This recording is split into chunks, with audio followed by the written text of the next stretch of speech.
இன்றைக்கி நம்ம என்ன பார்க்க போகிறோம்னா, எலக்ட்ரிக் போர்டில் ஸ்பேஸை சேவ் பண்ணுறதுக்கு இந்த மாதிரி வந்து ரெகுலேட்டர் போடுவாங்க. இதில் 1, 2, 3, 4 இது போல தான் பாயிண்ட்டே இருக்கும். எந்த ரெகுலேட்டர்லையுமே கடைசி பாயிண்டில் வந்து சுற்றுறதுக்கு ரெகுலேட்டரே தேவையில்லை. டைரக்ட் கனெக்ஷன் கொடுத்தாலே அந்த ஸ்பீடில் தான் சுற்றும். இதில் 3ல் வந்து மாற்றிட்டோம்னா டோட்டல் ஆஃப் மோடுக்கு போயிடும். காற்றே சுத்தமாக வராது. இதை சரி பண்ணுறதுக்கு 5 பாயிண்ட் உள்ள ரெகுலேட்டர் வாங்கலாம். ஆனால் அது 2 ஸ்விட்சுக்கான இடத்த பிடிச்சிக்கிறோம். இல்லைன்னா ஃப்ளிப்கார்ட், அமேசானில் வந்து 7 பாயிண்ட் வச்ச ரெகுலேட்டர் இந்த மாதிரி சிங்கிள் ஸ்விட்சில் மாட்டுற மாதிரி ரெகுலேட்டர் கிடைக்குது. அது வாங்கி மாட்டலாம். இல்லைன்னா கம்ப்ளீட்டாக வந்து கண்ட்ரோல் இருக்க மாதிரி, அதாவது நம்ம கேஸ் அடுப்பை கண்ட்ரோல் பண்ணுறோம்ல, அந்த மாதிரி ஒரு ரெகுலேட்டர் மாடல் ஒன்று இருக்குது. அது எப்படி இருக்குது, அதை எப்படி மாட்டுறது அப்படின்றத அந்த வீடியோவில் பார்க்க போகிறோம். வாங்க வீடியோக்குள்ளே போகலாம். Welcome to tech cookies.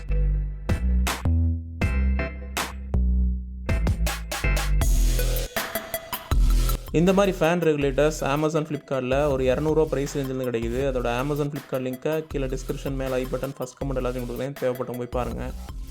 புதுசாக எலக்ட்ரிக் போர்ட் பண்ண போகிறீங்க, புதுசாக ஃபேன் ரெகுலேட்டர் வைக்க போகிறீங்க அப்படின்னா அந்த 2 சுவிட்ச் இடத்த பிடிக்கிற அந்த பெரிய ரெகுலேட்டர் 5 பாயிண்ட்டோட கிடைக்கும். அது வாங்கி வைங்க. மேக்ஸிமம் இந்த 7 பாயிண்ட் ரெகுலேட்டர் கிடைக்காது. அதுக்கப்புறம் இந்த கண்ட்ரோல் பண்ணுற மாதிரி ரெகுலேட்டர் வந்து இதெல்லாம் வந்து ஆன்லைனில் வந்து மட்டும்தான் கிடைக்கும்.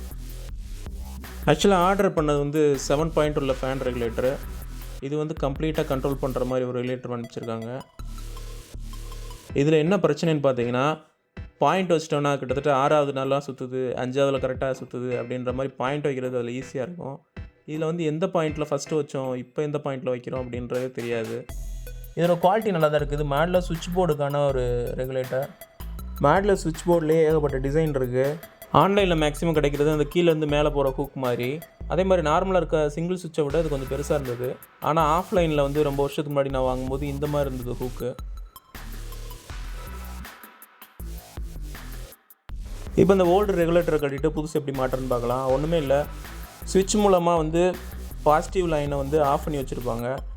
ஸோ அந்த லைனை ஆன் பண்ணும் போது அதுலேருந்து பவர் உள்ளே வந்து ரெகுலேட்டருக்குள்ளே வந்துட்டு அதுலேருந்து அவுட் எடுத்துகிட்டு ஃபேனுக்கு கொடுத்துருவாங்க. நியூட்ரல் நேரடியாகவே ஃபேனுக்கு போயிடும். நம்ம பாசிட்டிவ் லைனை மட்டும் என்ன பண்ணுறோம், ஃபஸ்ட்டு சுவிட்ச் கண்ட்ரோலில் வச்சுட்டு சுவிட்ச் கண்ட்ரோலில் ஆன் பண்ணோடனே அதுலேருந்து எடுத்து ரெகுலேட்டரில் கொடுத்துட்டு ரெகுலேட்டர்லேருந்து அவுட் எடுத்து ஃபேனுக்கு கொடுத்துட்றோம். இங்கே சுவிட்சுக்கு பதிலாக நம்ம ஸ்மார்ட் கண்ட்ரோல் லைன்லேருந்து கொடுத்துருக்கோம். அந்த ஸ்மார்ட் கண்ட்ரோல் எப்படி இருக்குது, அதை எப்படி யூஸ் பண்ணுறோம், அது என்ன மாதிரி ப்ரைஸ் ரேஞ்சில் இருக்குன்னு ஏற்கனவே ஒரு பெரிய வீடியோ போட்டிருக்கோம். அதோட லிங்க்கை கீழே டிஸ்கிரிப்ஷன், ஃபஸ்ட் கமெண்ட் எல்லாத்தையும் கொடுக்குறேன். தேவைப்பட்டவங்க போய் பாருங்கள். இப்போ சுவிட்ச் கண்ட்ரோல்லேருந்து ரெகுலேட்டருக்கு ஒரு லைன் கொடுத்துட்டு ரெகுலேட்டர்லேருந்து அவுட் எடுத்து ஃபேன் லைனில் கொடுத்தாச்சு.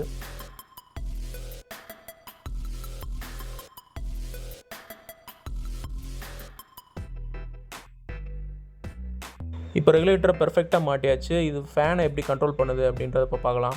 இதில் ஆஃப் மோடும் இருக்குது. ஆஃப்லேருந்து ஆன் பண்ணிவிட்டு தேவையான அளவுக்கு ஸ்பீடை வந்து இன்க்ரீஸும் பண்ணிக்கலாம்.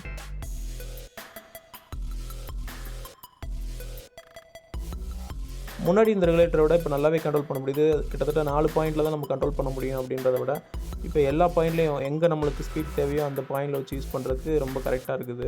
இந்த ஃபேன் ரெகுலேட்டரோட அமேசான், ஃப்ளிப்கார்ட் லிங்க்கை கீழே டிஸ்கிரிப்ஷன் மேலே ஐ பட்டன், ஃபஸ்ட் கமெண்ட் எல்லாத்தையும் கொடுக்குறேன். தேவைப்பட்டவங்க போய் பாருங்கள். இந்த வீடியோ உங்களுக்கு பிடிச்சிருச்சுன்னா அந்த வீடியோக்கு ஒரு லைக் கொடுங்க. அது உங்கள் ஃப்ரெண்ட்ஸோட ஷேர் பண்ணுங்கள். ஏதாவது சந்தேகம் இருந்துச்சுன்னா கீழே கமெண்ட்டில் கேளுங்க. எல்லாத்துக்கும் மேலே டிவி சேனலை சப்ஸ்கிரைப் பண்ணுங்கள். தேங்க்ஸ் ஃபார் வாட்சிங்.